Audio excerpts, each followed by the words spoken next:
নকশা।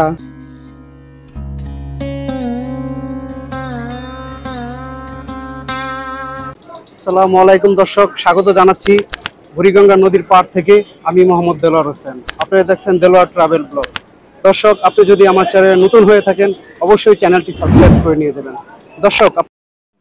দর্শক, আপনাদেরকে আমি এমন একটি প্রাচীন স্থাপনা দেখাতে নিয়ে যাচ্ছি যে স্থাপনাটির মাধ্যমে এই বাংলায় অর্থাৎ আমাদের বাংলাদেশে শিল্প, সাহিত্যিক ও সাংস্কৃতিক চর্চার যে যাত্রা শুরু হয়েছিল। শত বছর পুরনো ঐতিহ্যবাহী ভবনের রবীন্দ্রনাথ ঠাকুরকে 1926 সালে নাগরিক সংবর্ধনা দিয়েছিলেন এই ঢাকাবাসী। শুধু তাই নয়, বাংলাদেশ চলচ্চিত্রের বিখ্যাত অভিনেতা রাজ্জাক আনোয়ার হোসেন সহ বহু গুণী অভিনেতার মঞ্চনাটকের মাধ্যমে যে অভিনয়ের জীবনে যে পদার্পণ হয়েছিলেন, সেটিও সেই প্রাচীন স্থাপনা মঞ্চনাটক থেকে। দর্শক, চলুন ঘুরে আসি পুরনো ঢাকার লালকুঠি থেকে।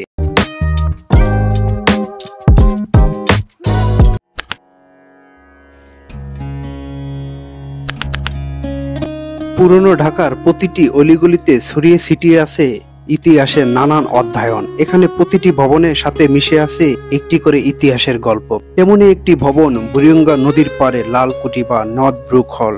দর্শক, যেখানে আজ আমি আপনাদেরকে নিয়ে যাচ্ছি।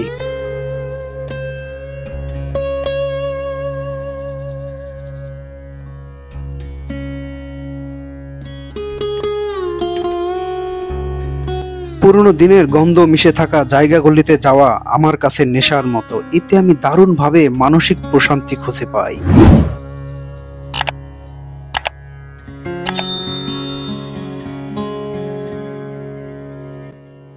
লালকুঠিতে যাওয়ার জন্য ঢাকার যে কোনো স্থান থেকে আপনাকে শুরুতেই আসতে হবে সদরঘাটে।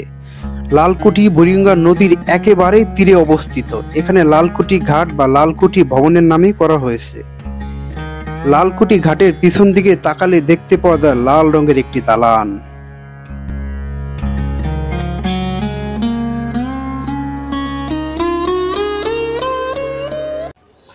দর্শক, আমি কিন্তু চলে আসছি লালকুঠিতে। এখান থেকে শিল্প চর্চা, সাংস্কৃতিক এই জায়গা থেকে শুরু হয়েছিল। মূলত এই জায়গা থেকেই আপনাদেরকে সম্পূর্ণ লালকুঠিটা দেখানোর চেষ্টা করব এবং এর ইতিহাস সম্পর্কে আপনাদেরকে জানানোর চেষ্টা করব। পুরো ভিডিওর সাথে থাকবেন।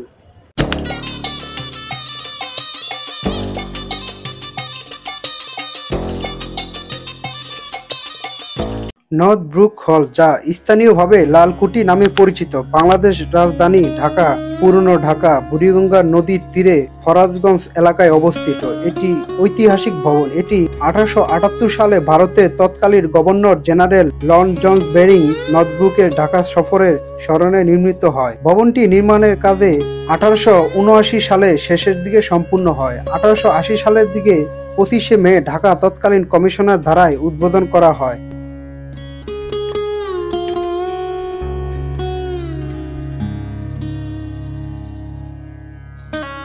এটি মুঘল স্থাপন এবং ইউরোপিয়ান রেনেসাঁ কারুকাজের একটি অপূর্ব সংমিশ্রণ, যা লাল রঙের কারণে স্থানীয়দের কাছে লালকুঠি নামে পরিচিত।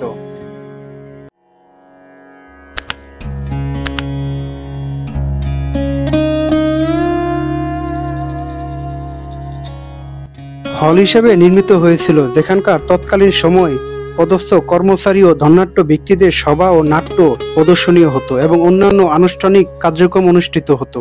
পরবর্তীতে 1882 সালে এটিকে একটি গণগ্রন্থাগার রূপান্তরিত করা হয়। জনসন হল নামে একটি নতুন ক্লাবঘর সংযুক্ত করা হয়।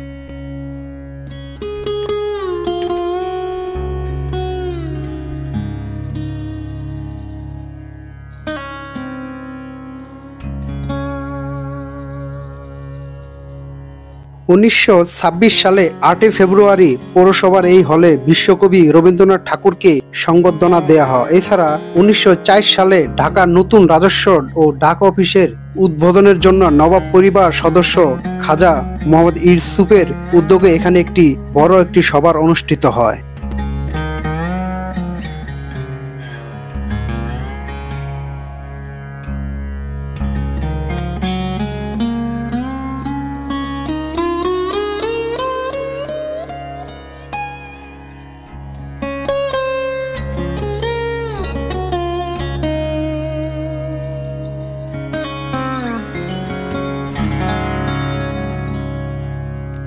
নকশা নোটবুক হলের স্থাপত্যে মুঘল এবং ইউরোপিয়ান শৈলীর মিশ্রণ লক্ষণীয়। ভবনটি দুই পাশে 4টি অষ্টভুজাকৃতিক কারুকার্য খচিত মিনার রয়েছে, যা অর্ধ বৃত্তাকার, যা মুসলিম ঐতিহ্যের প্রতীক। ভবনের দক্ষিণ ও উত্তর দিকে নকশা রয়েছে, যা প্রথম দেখাতে দুটি ভিন্ন ভবন মনে হতে পারে।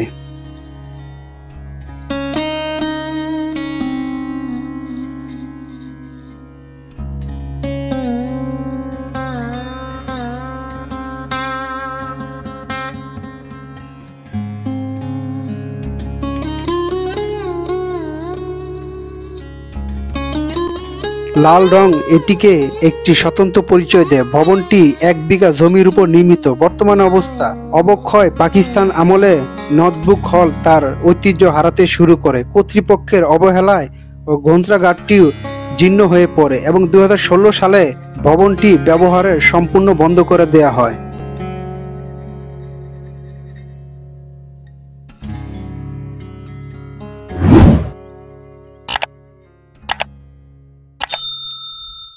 বর্তমানে সংস্কারের প্রচেষ্টা চলছে। সাম্প্রতিক সময়ে ঢাকা দক্ষিণ সিটি কর্পোরেশন এবং বাংলাদেশ অভ্যন্তরীণ নৌপরিবহন কর্তৃপক্ষ DIWTA ভবনটি সংস্কারের শুরু করেছে। সংস্কারের মাধ্যমে আদি নকশা অনুযায়ী কাঠের দরজা, জানালা এবং কারুকাজ ফুটিয়ে তোলা হচ্ছে। ভবনের ভেতরে লাইব্রেরি, ডিজিটাল আর্কাইভ, বুক ক্যাফে এবং ঐতিহাসিক ছবি ও প্রদর্শনের গ্যালারি স্থাপনের পরিকল্পনা রয়েছে।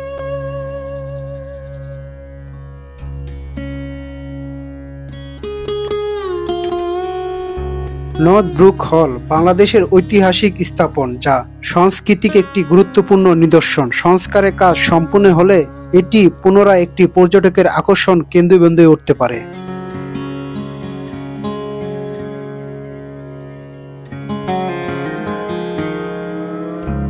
দর্শক, আসলে ভিতরে সংস্কারের কাজ চলতেছে, সব আটকানো, আপনাদেরকে দেখাতে পারলাম না, দুঃখিত। কারণ যারা কাজ করতেছে এরা এখনো এখানে রয়েছে, এজন্য আপনাদেরকে দেখাইতে পারলাম না। দর্শক, আমার পিছনে যেটা দেখতে পাচ্ছেন এটা একটা লাইব্রেরি। এই লাইব্রেরির সংস্কারের কাজ চলতেছে।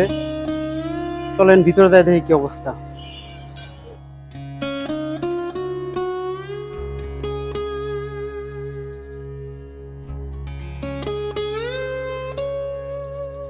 দর্শক, এই লাইব্রেরিরও খুব জোরালোভাবে সংস্কারের কাজ চলতেছে। লোকজন রয়েছে ওই পাশে, আপনাদের দেখানোর চেষ্টা করতেছি।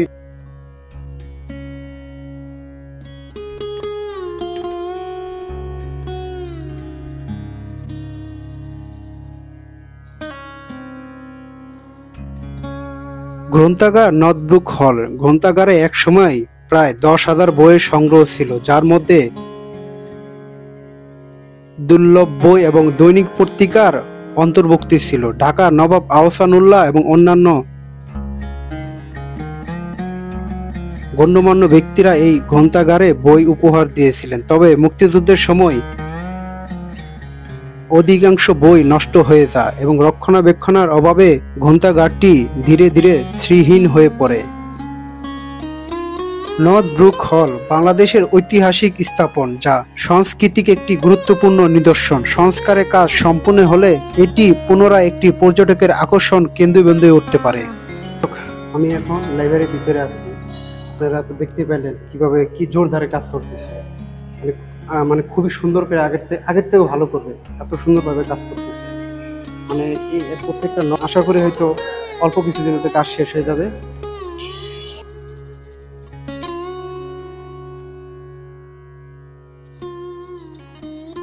দর্শক, আজ বিদায় নিচ্ছি। আবার অন্য কোনো স্থানে বা অন্য কোনো ভিডিওতে পরবর্তীতে দেখা হয়ে যাবে। সে পর্যন্ত ভালো থাকবেন, সুস্থ থাকবেন। আল্লাহ হাফেজ। অবশ্যই আমার চ্যানেলটি সাবস্ক্রাইব করে দেবেন, ভিডিওটা শেয়ার করে দেবেন।